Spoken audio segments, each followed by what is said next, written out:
It's not who you are underneath. It's what you do that defines you. There's only one thing that's impossible, and that's to be a man that doesn't give up. Some people you will allow to unnerve you, and you wonder, what's wrong with me? I'm not crazy. That's why you've got to learn to make a conscious, deliberate, determined effort to stand up inside yourself.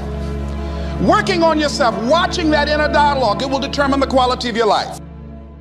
Realists are not afraid to look at the harsh circumstances of life. They sharpen their eye by paying keen attention to details, to people's intentions, to the dark realities hiding behind any glamorous surface. And you've got to learn how to tune out the critics outside and the critic inside. You are more alone than you imagine. This should not be a source of fear, but of freedom. When you prove to yourself that you can get things on your own, then you experience a sense of liberation. You are no longer waiting for people to do this or that for you, a frustrating and infuriating experience. You have confidence that you can manage any adverse situation on your own. Think of it this way. Dependency is a habit that is so easy to acquire. We live in a culture that offers you all kinds of crutches.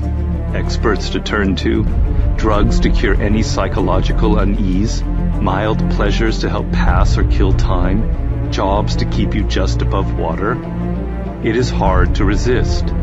But once you give in, it is like a prison you enter that you cannot ever leave. You continually look outward for help, and this severely limits your options and maneuverability. When the time comes, as it inevitably does, when you must make an important decision, you have nothing inside of yourself to depend on. But in the end, the most important thing is, what's the purpose of your life? Why are you here? You got to jump. You got to take that gift that's packed away on your back. You got to jump off that cliff and pull that cord. You can play it safe and deal without the cuts and the tears. And you can stand on that cliff of life forever safe. But if you don't jump, I got another promise I can make you. Your parachute will never open. You'll never know. You're gonna take a beat, you're gonna take this, you're gonna get knocked out, you're gonna get up, but you gotta work hard.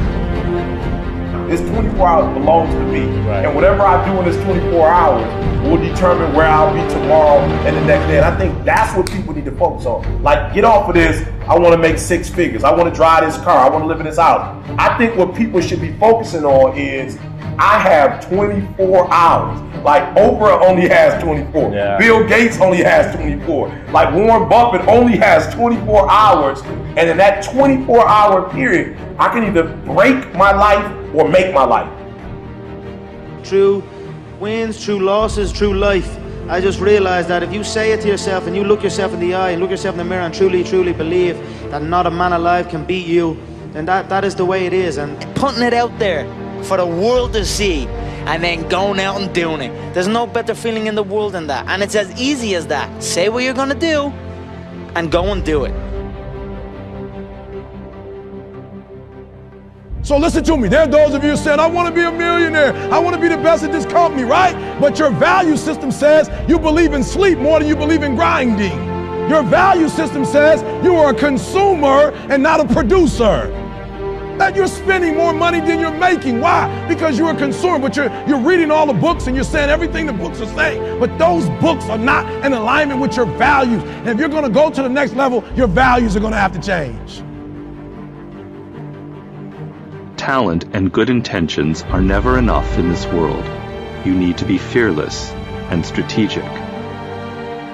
If you're driven by your need to please others, if you're driven by your fear, if you're driven by your past, maybe it's time to free yourself. And the way to do it is decide. Decide consciously what you want your life to be about. Decide consciously what's the purpose of your life. I will not go gently into that good night. I will rage against the dying of the light. I will practice random kindness and senseless acts of beauty, because minds are like parachutes and they only function when open. And Timothy Leary was right. In order to use your head, you've got to go out of your mind.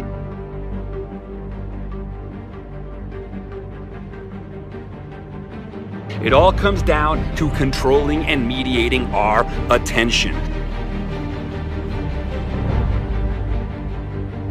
So if you are a wonder junkie, if you believe as Carl Sagan did that understanding is a kind of ecstasy, if you are hungry for the sublime, learn to control your attention. Learn to control your mind, your thoughts, because your creative and linguistic choices, the very words you use to map your reality, feed back into your reality.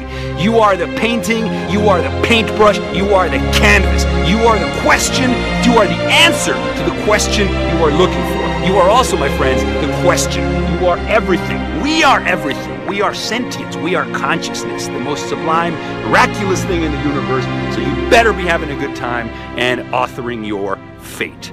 Turn your life into a living, breathing work of art, because anything less would be a tragedy.